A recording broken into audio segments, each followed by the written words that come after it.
ভক্তবৃন্দের চরণে আমার কোটি কোটি প্রণিপাত। শ্রী গীতার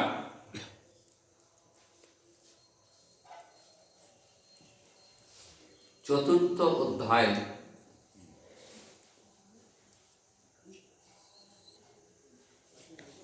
ভগবান শ্রীকৃষ্ণ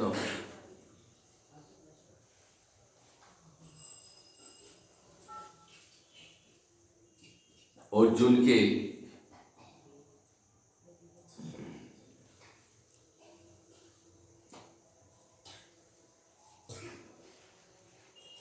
তার বিভিন্ন অবতারের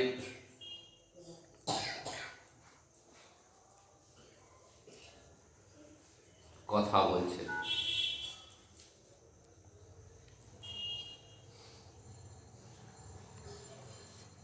অবতার কথার অর্থ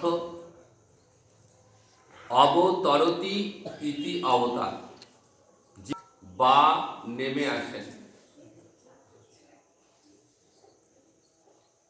তাকেই বলা হয় অবতার। ভগবান রয়েছেন গোলক বৈকুণ্ঠে, সেখানে নিত্য লীলা করছেন। সেই লীলাকে যখন মর্তে নামিয়ে আনেন,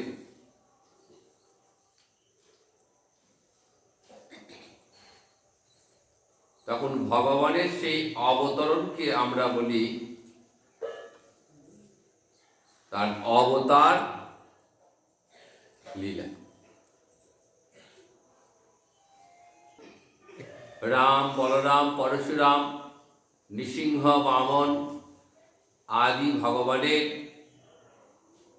কত কত অবতারের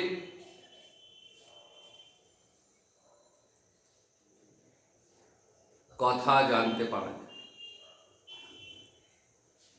অসংখ্য অবতার, কোটি কোটি অবতার, এত অবতার যে তার সংখ্যা গুণে শেষ করা যায় না।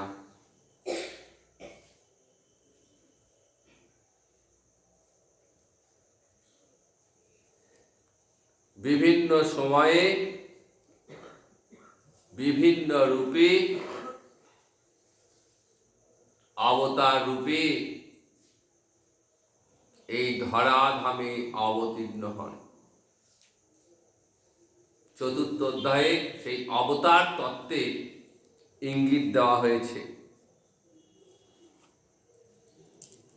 এই গীতাতেই আমরা প্রথম জানতে পারলাম যে ভগবান অবতরণ করেন।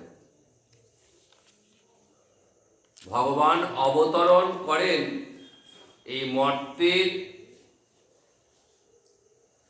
তিনি আসেন, এটা আমরা প্রথম গীতাতেই জানতে পারি। ভগবান অর্জুনকে বলছেন, দেখো অর্জুন,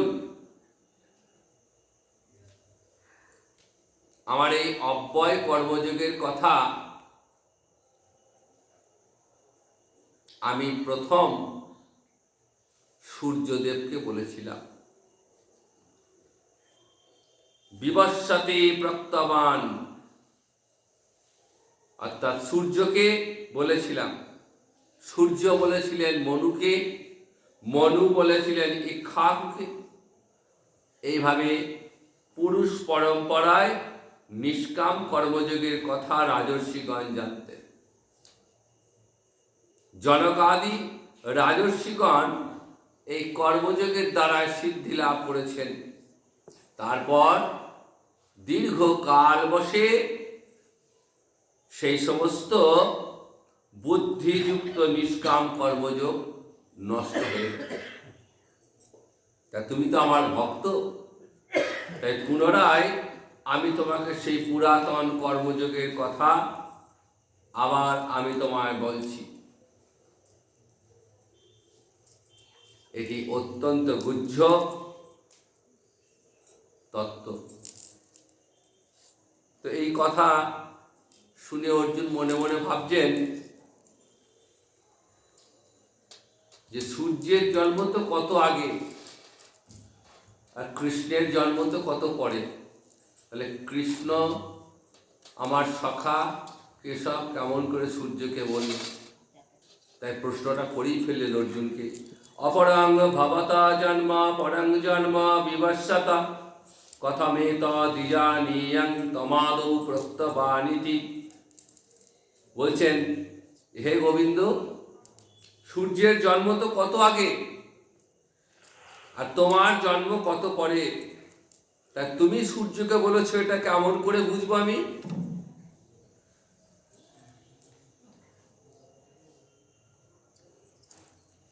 তখন ভগবান বলছেন, দেখো অর্জুন, বহুনি মে ব্যতীতানি জন্মানি তব চার্জুন। এর আগে বহুবার এই পৃথিবীতে আমি এসেছি, আবার তুমিও এসেছো, কিন্তু তোমার সেই পূর্ব জন্মের কথা তোমার স্মরণে নেই। আমার কিন্তু সব কথা স্মরণে আছে। তোমার কেন স্মরণে নেই? না, তোমার উপর কালের প্রভাব রয়েছে। কিন্তু কাল আমার উপর প্রভাব বিস্তার করতে পারেনি, কারণ আমি হলাম কালের নিয়ন্ত্রক। আমি কালকে নিয়ন্ত্রণ করি। কাজে আমি যেসব কথা জানি পূর্ব জন্মের কথা, সেগুলো তুমি কিন্তু জানো না।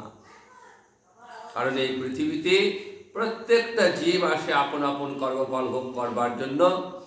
কর্মফল ভোগ দিয়ে শেষ হয়ে যাবে, আবার সে ফিরে যাবে কোথায়? না, নতুন কোন সংসার পান্থশালায় জন্মগ্রহণ করবে।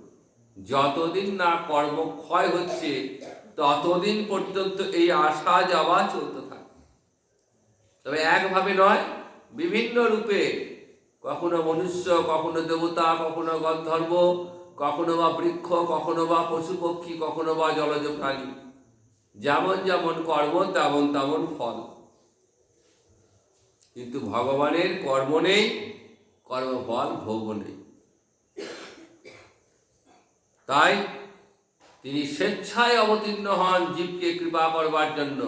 ভগবানের জন্মটা কিন্তু স্বেচ্ছায়।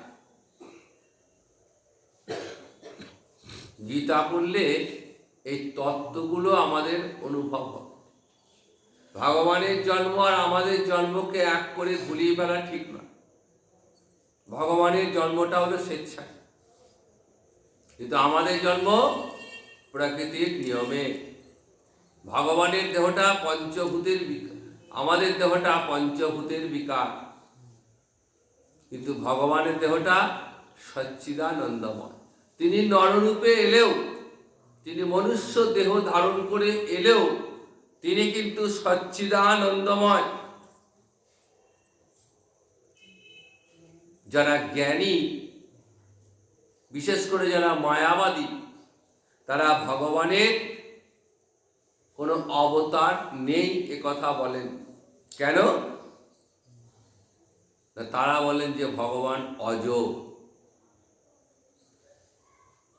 অজ মানে যার জন্ম হয় না।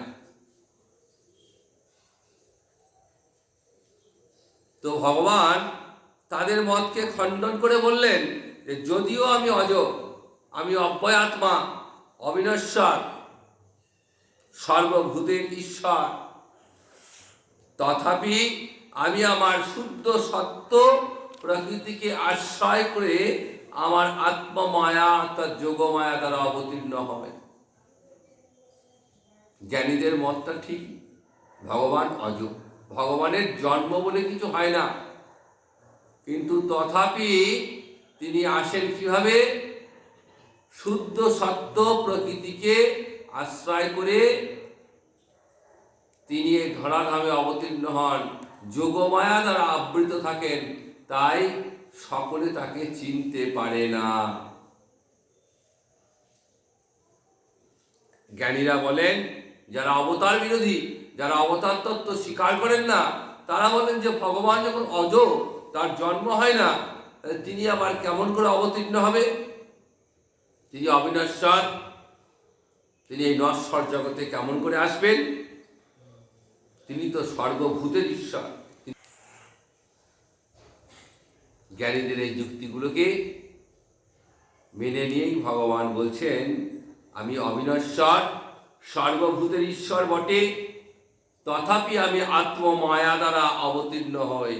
আমি যে রূপেই অবতীর্ণ হই না কেন, মৎস্য কুর্ম বরাহ নর, আমি সেই রূপেই সচ্চিদানন্দময়।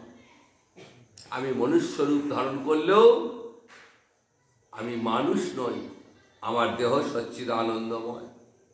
আমার দেহটা পঞ্চভূতের বিকার নয়, সৎ, চিৎ এবং আনন্দ, এই তিনটি উপাদানে ভগবানের শরীরটি গঠিত।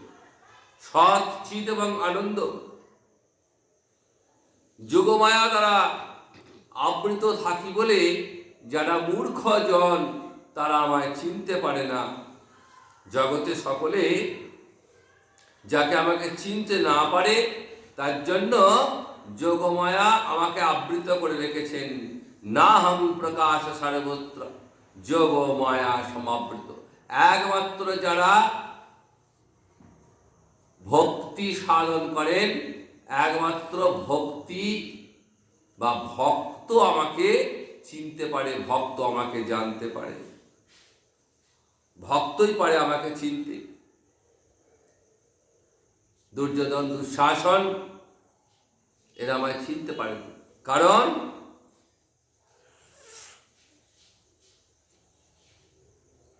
তারা মূর্খ, অজ্ঞানী।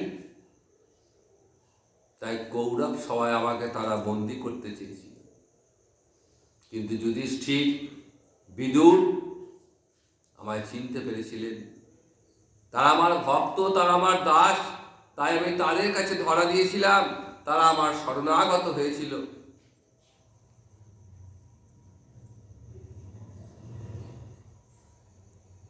এই গীতাতেই আমরা দেখি যোগ, জ্ঞান, কর্ম যত প্রকার সাধন রয়েছে তার মধ্যে সর্বশ্রেষ্ঠ হল ভক্তি সাধন। একমাত্র ভক্তির দ্বারায় ভগবানকে পাওয়া যায়, আর কোনো সাধনায় ভগবানকে পাওয়া যায় না। তিনি কৃপা না করলে তাকে দর্শন হবে না, তার কৃপাতেই তাকে দর্শন করতে হবে।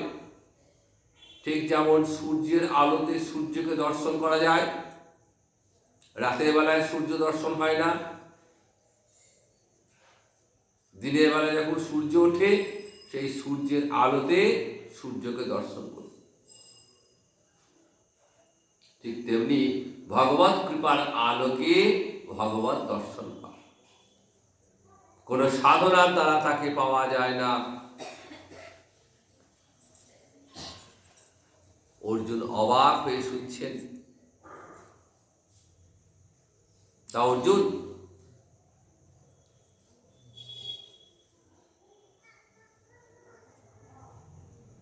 আমি কেন আসি? যদা যদা হি ধর্মস্য গ্লানির্ভবতি ভারত অভ্যুত্থানং অধর্মস্য তদাত্মানং সৃজাম্যহং পরিত্রাণায় সাধুনাং বিনাশায় চ দুষ্কৃতম ধর্ম সংস্থাপনার্থায় সম্ভবামি যুগে যুগে। যদা যদা হি ধর্মস্য গ্লানির্ভবতি ভারত। অর্জুনকে বলছেন তার অবতার গ্রহণের উদ্দেশ্য কি বললেন? পরিত্রাণায় সাধুনাং, সাধুজনের পরিত্রাণের জন্য, রক্ষা করবার জন্য, বিনাশায় দুষ্কৃতম, অর্থাৎ দুষ্কৃতিকারীগণের বিনাশের জন্য, আর ধর্ম সংস্থাপনের জন্য, দুষ্টের দমন এবং শিষ্টের পালন। এটা না করলে ধর্মকে সম্যক রূপে স্থাপন করা যায় না।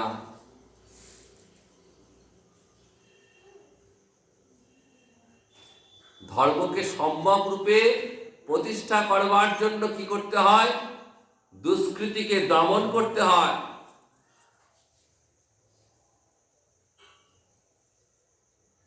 যখন ভগবান শ্রীকৃষ্ণ ধরাধামে অবতীর্ণ হচ্ছেন বৈবস্বত মন্বন্তরের অষ্টাবিংশতি দাপরে, তখন সামাজিক পরিমণ্ডলটা কেমন ছিল? সমাজ জীবনে চরম অরাজকতা। সমাজ জীবনে চরম অরাজকতা চলছে। মগধরাজ জরাসন্ধ, তার জামাতা কংস,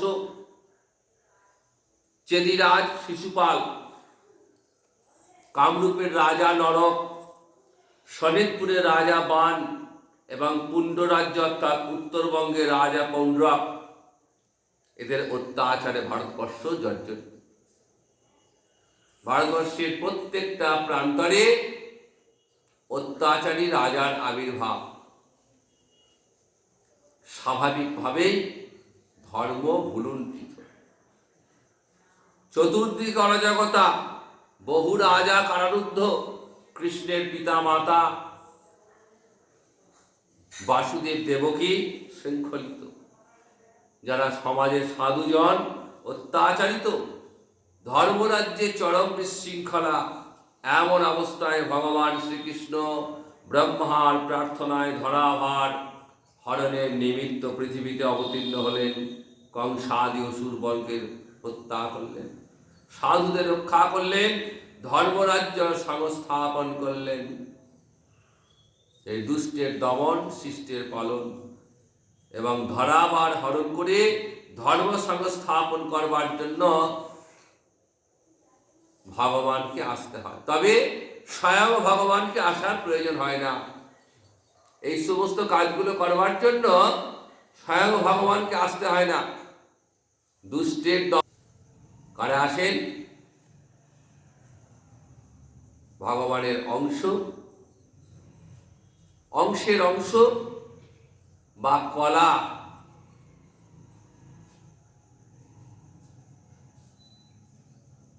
এরাই যথেষ্ট।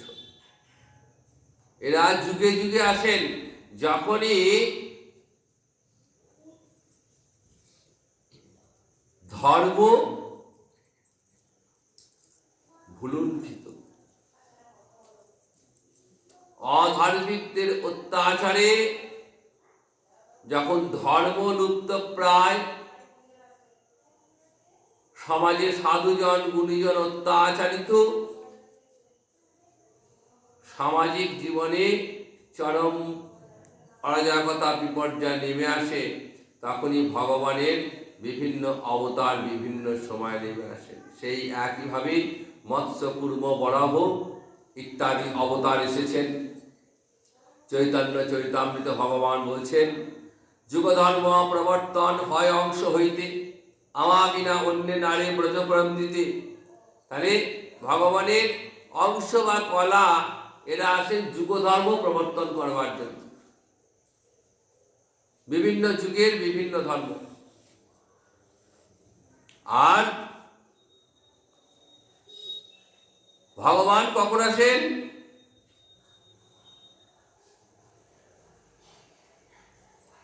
যখন তিনি ব্রজ প্রেম দানের সংকল্প করেন, ব্রজ প্রেম আস্বাদনের ইচ্ছা জাগে ভগবানের অন্তরে, গোবিন্দের অন্তরে।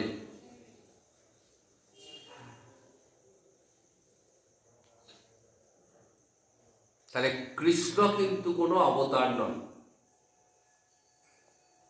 কৃষ্ণ অবতার নন। কৃষ্ণ হলেন স্বয়ং ভগবান। তিনি হলেন অবতারী। তিনি হলেন সমস্ত অবতারের উৎসভূমি। তার থেকেই সমস্ত অবতারের উৎপত্তি। মৎস্য, কূর্ম, বরাহ, নৃসিংহ সব ওই ভগবানের অংশ, অংশের অংশ বা কলা। তাই শাস্ত্র তাকে বলছেন অবতারা বলি বীজ। সমস্ত অবতারের বীজ হলেন ওই স্বয়ং ভগবান শ্রীকৃষ্ণ। শাস্ত্র তার প্রমাণ দিলেন। নৈমিষারণ্যে সুত গোস্বামী 60,000 ঋষির সবাই বলছেন, এতে চাংস কলা পুংস কৃষ্ণস্তু ভগবান স্বয়ং ইন্দ্রাণি ব্যাকুলং লোকং মৃডয়ন্তি যুগে যুগে।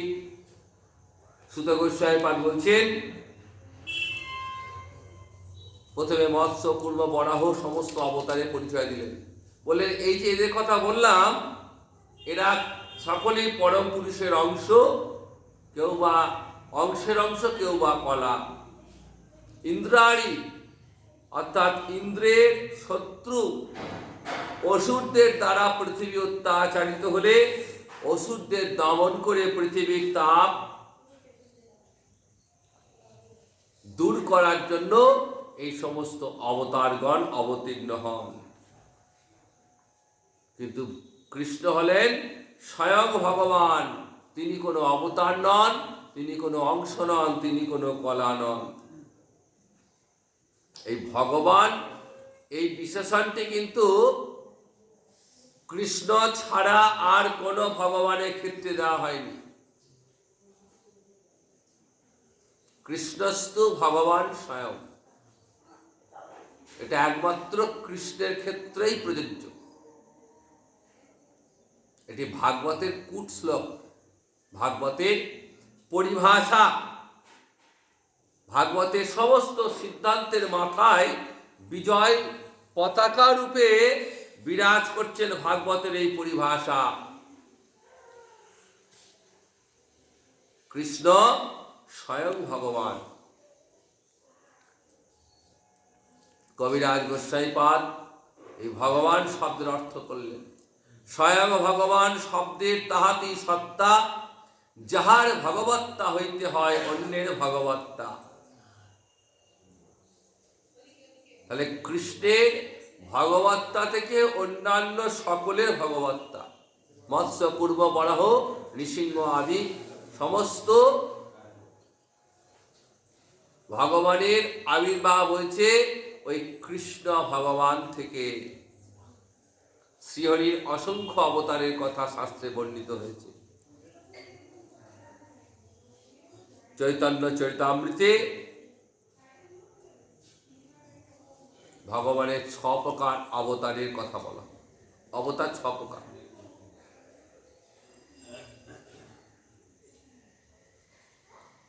তার মধ্যে প্রথম হলো পুরুষ অবতার। এটা ভগবানের একটা অবতার। এই পুরুষ অবতারটা কি?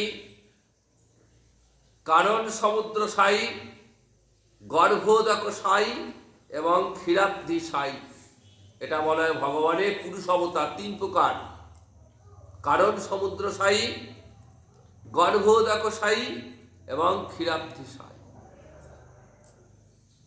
2 নম্বর গুণাবতার। এই গুণাবতার কারা? এরা হলেন ব্রহ্মা, বিষ্ণু, মহেশ্বর।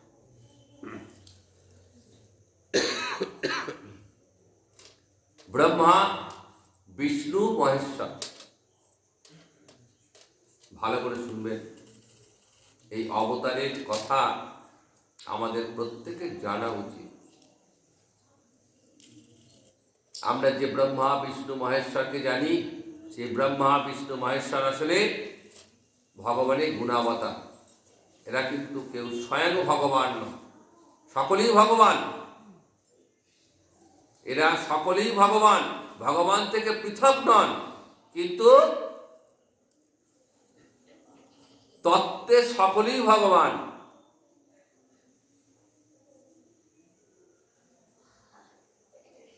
ব্রহ্মা, বিষ্ণু, মহেশ্বর। ব্রহ্মা কি করে? সৃষ্টি করছেন ভগবানের আদেশে। বিষ্ণু তিনি পালন করছেন, সৃষ্টিকে রক্ষা করছেন বিষ্ণু।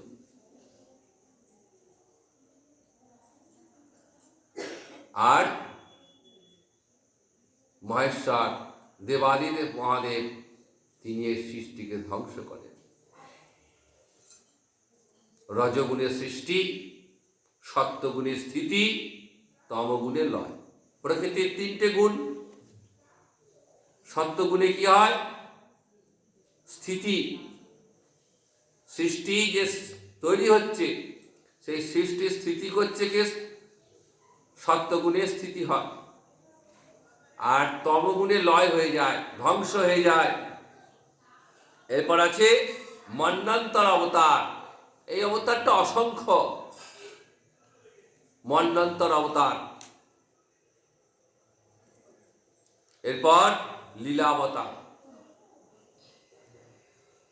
লীলা করবার জন্য যে সমস্ত অবতার আসেন, যেমন রামচন্দ্র এলেন ত্রেতায়, নৃসিংহদেব এলেন, বামন এলেন, এরা বিভিন্ন সময় এসে বিভিন্নভাবে লীলা করলেন।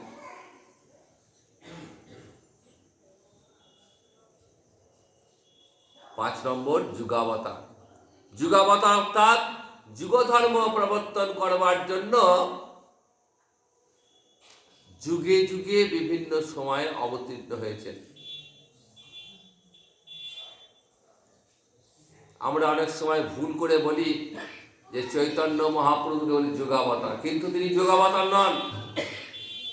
চৈতন্য মহাপ্রভু স্বয়ং ভগবান।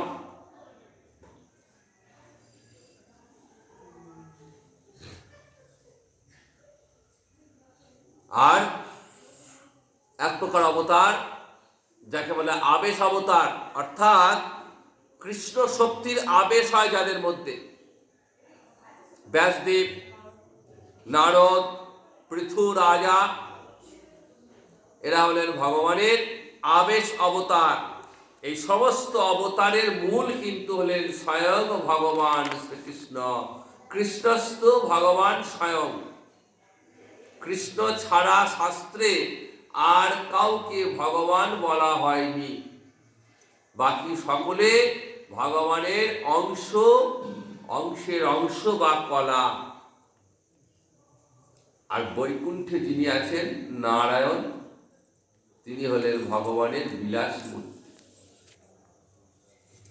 ভগবানের ঐশ্বর্যময় রূপ হল নারায়ণ। তিনি বৈকুণ্ঠে আছেন, শঙ্খ চক্র গদা পদ্মধারী। ইনিও স্বয়ং ভগবান বটেন।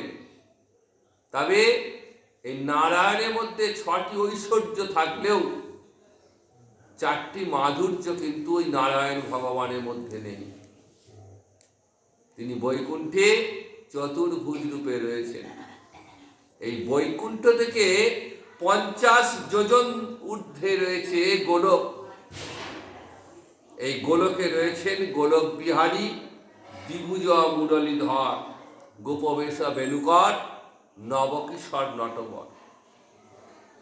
গোলকে গোপ গোপীদের সঙ্গে নিত্য লীলা করেছেন, নিত্য লীলা করে চলেছেন। ত্রিভঙ্গ ভঙ্গিম, হাতে মোহন মুরলী।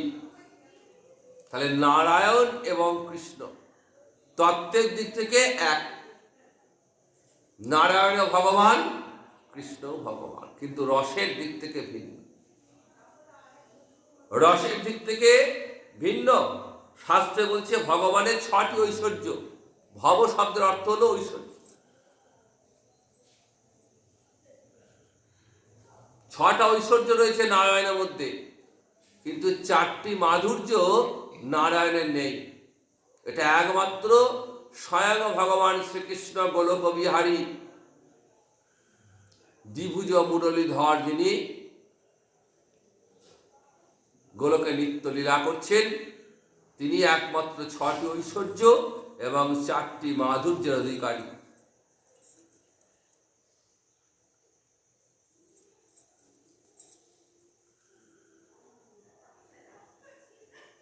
গীতায় কেমন সুন্দর করে তত্ত্বগুলো বর্ণনা আছে দেখুন।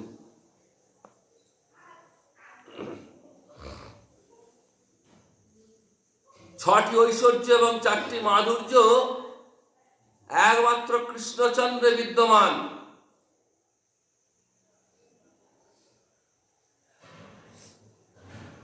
তত্ত্বে ভগবানের ছোট বড় সব ভগবানের সমান।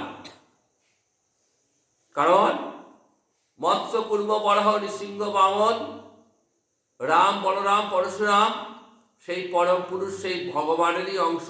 সুতরাং তত্ত্বে কোনো ভগবানই ছোট নয়। তত্ত্বে কোনো ভগবান ছোট নন, সব ভগবান সমান। কিন্তু কৃষ্ণ হলেন 16 কলা পূর্ণ। দ্বিতীয়ার চাঁদও চাঁদ, আবার তৃতীয়ার চাঁদও চাঁদ, এই চাঁদের কোনো পার্থক্য নেই। কিন্তু পূর্ণিমার যে 16 কলা পূর্ণ চাঁদ, সেই চাঁদের সঙ্গে কিন্তু দ্বিতীয় বা তৃতীয় চাঁদের কোনো মিল নেই। ঠিক ভগবান এবং তার অবতারের মধ্যে এই একই পার্থক্য। পূর্ণিমার চাঁদ যেমন 16 কলা পূর্ণ, সেই চাঁদের সঙ্গে কারো তুলনা হবে না। ঠিক সেরকম স্বয়ং ভগবান শ্রীকৃষ্ণের সঙ্গে কারো তুলনা হবে না। এই 6টি ঐশ্বর্য কি? 6টি ঐশ্বর্যের মধ্যে প্রথমটি হলো সমগ্র ঐশ্বর্য। সমগ্র ঐশ্বর্য মানে অপরকে বশে রাখার ক্ষমতা যার আছে। ভগবানের মধ্যে, স্বয়ং ভগবান শ্রীকৃষ্ণের মধ্যে এই ক্ষমতা রয়েছে। ব্রহ্মা বিষ্ণু মহেশ্বর 3 গুণের অধিপতি, সৃষ্টি স্থিতি লয় করে চলেছেন। এরাও ভগবান, কিন্তু এরাও ওই কৃষ্ণের আদেশেই সৃষ্টি করছেন, কৃষ্ণের আদেশেই সৃষ্টিকে রক্ষা করছেন, আবার কৃষ্ণের আদেশে সৃষ্টির লয় হচ্ছে। কেমন করে হচ্ছে? ওই ব্রহ্মার একদিনে 3 অবতার, ব্রহ্মার একটা দিন, এই একদিনে সৃষ্টি, আবার একটা দিনে লয়। ব্রহ্মার একদিনটা কিন্তু আমাদের মতো নয়, 24 ঘন্টার দিন নয়। ব্রহ্মার একদিনে 3 অবতার, সত্য ত্রেতা দাপর কলি, এই নিয়ে 4টে যুগ। এই 4টে যুগকে একসঙ্গে বলা হয় চতুর্যুগ। এরকম 71টা চতুর্যুগ এলে তবে হবে একটা মন্বন্তর। এরকম 14টা মন্বন্তর এলে ব্রহ্মার একটা দিন হবে। এই একটা দিনে ভগবানের সৃষ্টি। ঠিক একইভাবে ব্রহ্মার একটা রাত হবে, রাত এলেই সেটা প্রলয় কাল। তাহলে ভগবান এই সৃষ্টি এবং ধ্বংস, এটাও ভগবানের গোবিন্দের ইচ্ছাতেই হচ্ছে। গোবিন্দের ইচ্ছায় হচ্ছে। তাই ব্রহ্মা বলছেন, সৃজামি তন্নিযুক্তহং হরৌ হরতি তদ্বকা। কৃষ্ণের নির্দেশে আমি সৃষ্টি কার্য করি, আর হর অর্থাৎ মহাদেব ধ্বংস কার্য করে থাকেন। বীর্য মানে বীরত্ব। তিনি সমস্ত বীর্য তার মধ্যে, তার বীর্যের সঙ্গে কারো তুলনা হয় না। তিনি যখন 6 দিনের শিশু, তখন তিনি পুতনা নামক রাক্ষসীকে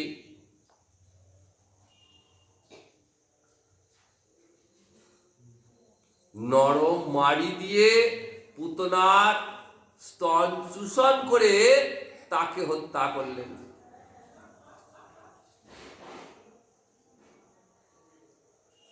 কোনো তীর ধনুক আনতে হয়নি, লাঠি আনতে হয়নি, কিচ্ছু আনতে হয়নি। যখন 6 দিনের শিশু। আবার অঘাসুর বকাসুরকে অনায়াসে হত্যা করলেন যখন 7 বছরের বালক। ওই সুবিশাল গোবর্ধন পাহাড়কে বাম হস্তের কড়ি আঙুল দিয়ে তুলে ধরলেন, 7 দিন একারাগারে ধরে রেখেছে। বৃন্দাবনে যারা গেছেন দেখেছেন তো গোবর্ধন পাহাড়। সেই গোবর্ধন পাহাড়কে যখন 7 বছর বয়স, লীলায় যখন 7 বছর বয়স, বাম হস্তে কনিষ্ঠ অঙ্গুলি দিয়ে তুলে ধরেছেন। কাজে গোবিন্দের অনন্ত শক্তি আমাদের বোঝার অতীত। তার যশ সেও অনন্ত।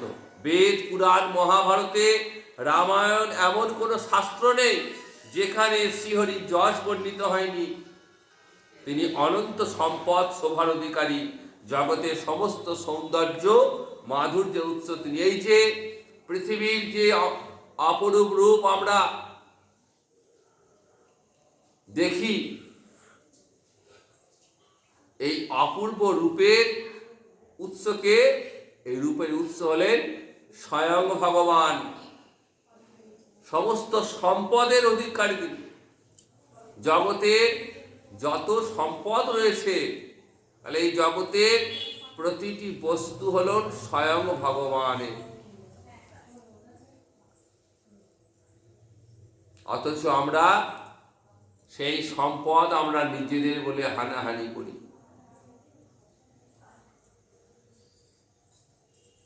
বাড়ি আমার, গাড়ি আমার, টাকা আমার, পয়সা আমার, সব আমার। আমার কিন্তু কোনোটাই নয়, কারণ সব কিছু তার। জগতের সমস্ত সম্পদের অধিকারী হলেন তিনি। সম্পদের অধিষ্ঠাত্রী দেবী লক্ষ্মী গোবিন্দের চরণ সেবা করে চলেছেন, ব্রহ্ম সংহিতায় বলা আছে। আবার তিনি হলেন সমগ্র জ্ঞানের ভাণ্ডার, সমগ্র জ্ঞানের উৎস। তার থেকে সমস্ত জ্ঞানের উৎপত্তি। বেদ বলছেন তাকে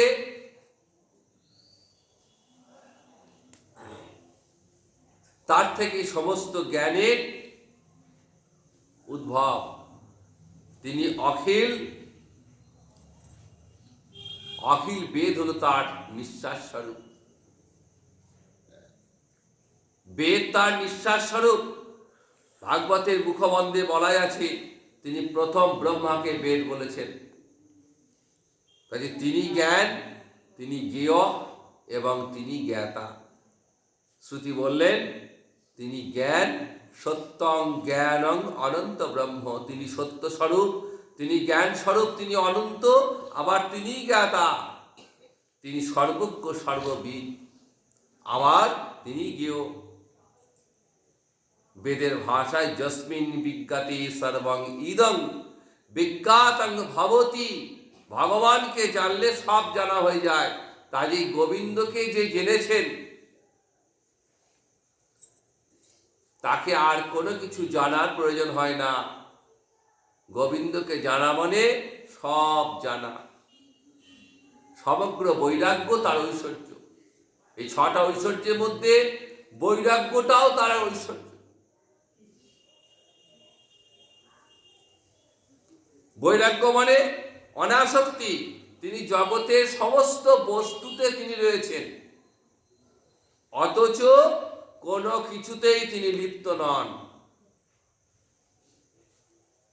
ঠিক বায়ুর মতো। বায়ু কি করে? বায়ু গন্ধ বহন করে, কিন্তু গন্ধের সঙ্গে বায়ুর কোনো সম্পর্ক নেই। সেরকম জগতের সমস্ত কিছুর মধ্যে তিনি রয়েছেন, অথচ কোনো কিছুতেই তিনি লিপ্ত নন। এই বৈরাগ্যের বীজ আমরা প্রথম দেখি কোথায়? রামচন্দ্রের মধ্য দিয়ে। ভগবানের অবতার। কৈকেয়ীর ষড়যন্ত্রে,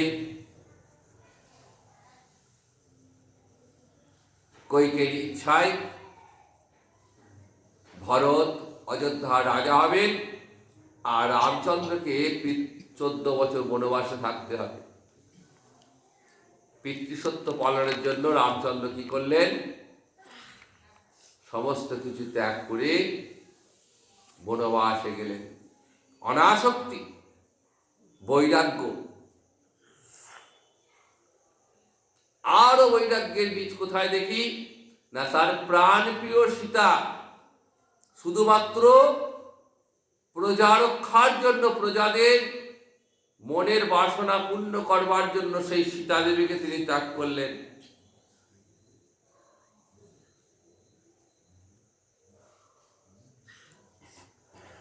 আবার কৃষ্ণ অবতারে বৃন্দাবনে পিতামাতার বাৎসল্য, শ্রীরাম সুদামের সখ্য, ব্রজবালাদের ভালোবাসা সমস্ত কিছু ত্যাগ করে মথুরা চলে গেলেন। মথুরায় কংসবধ করে চলে গেলেন দ্বারকায়। ব্রজবাসীদের যে ভালোবাসা, প্রেম, সেই প্রেম ভালোবাসাকে ত্যাগ করে চলে গেলেন দ্বারকাতে। কংসকে বিনাশ করে সিংহাসন গ্রহণ করলেন না। উগ্রসেনকে মথুরা রাজা করে দিলেন। তাই তিনি হলেন বৈরাগ্যের বিশ্বরূপ। সমগ্র বৈরাগ্য তার মধ্যে নিহিত। আর সেই বৈরাগ্যের চরম প্রকাশ আমরা কখন দেখলাম? যখন তিনি কলিতে এলেন। রাধাকৃষ্ণ মিলিত রূপ পরিগ্রহ করে গৌরাঙ্গ রূপে এলেন। বৈরাগ্যের চরম পরীক্ষা। কি করলেন? সেই বৈরাগ্যের বীজ ত্রেতায় রাম অবতারে শুরু হয়ে বিশাল মহিরুহে পরিণত হলো কখন? কলিতে চৈতন্য অবতারে। বিশাল বৃক্ষ। কি করলেন? 24 বছর বয়স যখন সংসারের প্রতি প্রবল আকর্ষণ, সেই আকর্ষণকে ত্যাগ করে নিজের গর্ভধারিণী জননী সচিমাতাকে, প্রাণপ্রেষ্ঠা বিষ্ণুপ্রিয়াকে এবং তার একান্ত প্রিয় নবদ্বীপবাসী পরিত্যাগ করে বৈরাগ্য গ্রহণ করলেন, সন্ন্যাস গ্রহণ করলেন।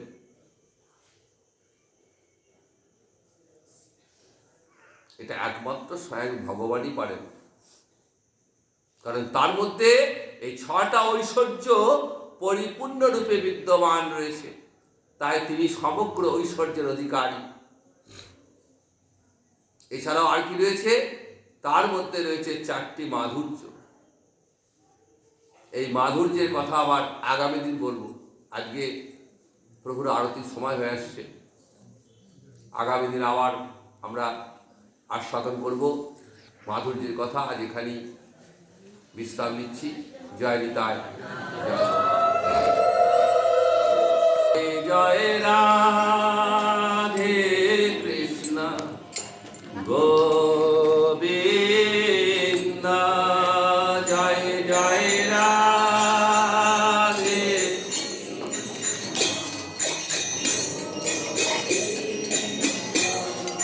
জয় জয় জয় তুষার মদন মোহন বৃন্দাবন চন্দ্র। জয় জয় জয় তুষার।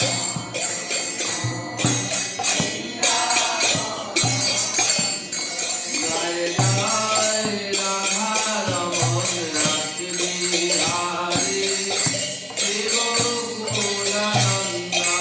জয় জয়।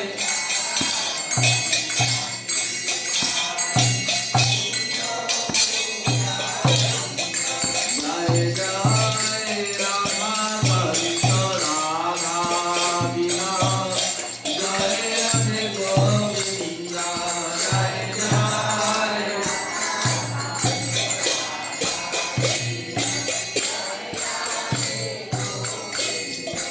জয় জয় রাধেশ্বরী বিনোদিনী ভানুকুল চন্দ্র।